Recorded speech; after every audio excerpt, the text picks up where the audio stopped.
Hey guys, John from SurfFX, and we're looking at the Axis Hybrid. So, same paint color scheme as the Blast. Don't let that fool you.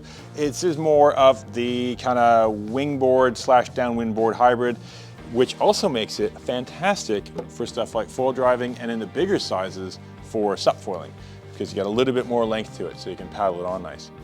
So what they've done is taken their, similar to the other board, they've got a PVC carbon construction. So that's a PVC wrap on the core with carbon laminate. So super, super strong, fantastic. So it's super stiff as well.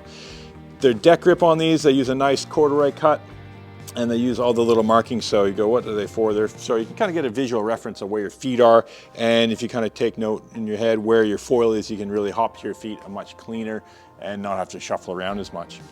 The deck itself has a very slight concave to it. No real big ridges or anything on it, like any tail pads or anything, because, well, if you're going to run off the back of this, you've got issues. Nose-wise, it's got a little bit of a raised nose, but not too much, because the rocker line kind of takes care of that. And you can see there with the rocker line, it's quite gradual, and and we'll see where it starts and finishes. So we've got a very, very flat tail through the back. It is foil drive compatible. It's got the foil drive logo on it too. So don't worry about it with your connectivity, because it doesn't have carbon boxes, but this will work fine on your foil drive. So you've got a very flat, right from the edge. So sharp edge, planing surface, planing edge, all the way up to about here. And then we start getting a little bit of a V coming into that nose, just to kind of track through the water, get it cutting in, and get that little bit of, so when you touch down, it's not dead flat up the nose. You can see they just have a really big chine on them, so you're trying to keep that smaller wetted area as small as possible while still having volume. So it's just going to release off there, and once the foil kind of gets up and this gets a little bit on top of the water, you really don't have that much, adhesion as if it was like a wide square board. It would stick to the water quite a bit more, just because you'd have that much more area on it. Boxes, you can see the boxes are pretty far forward, being a mid-length. This is the 100 liter 6.0, 22 wide, so 130 liters is 6.6. Fantastic size for a sup foil board, and that's something that there's not a whole lot of around at the moment, is kind of performance sup foil boards. So nice to see that option there. These do not have foot strap plugs helps keep the weight down.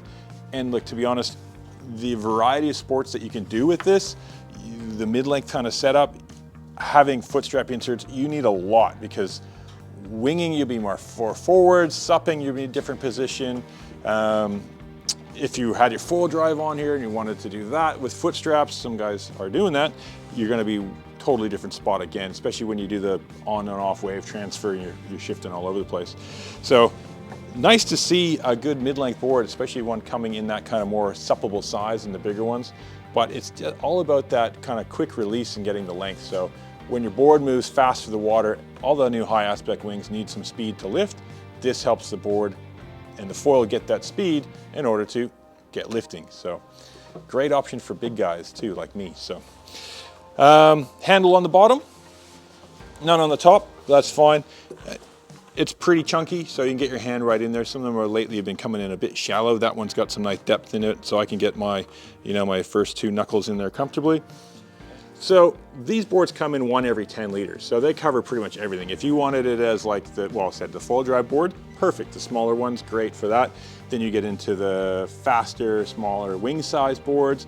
Parawinging is getting pretty big, because that kind of crosses over with the wing size market. So if you want to start downwinding, don't want to paddle it, the Parawing, freaking fantastic, because you can just hold it up. As soon as you're on a wave, you literally chuck it under your shirt. If you're wearing a wetty, you put a giant bum bag, like a fishing bag, on the front, and you tuck it in. So pretty cool option there for the Parawinging. And this is kind of one of those, one of the first boards, a little bit more width in it than some of the other hybrid boards, to make it more stable to get on the board and riding.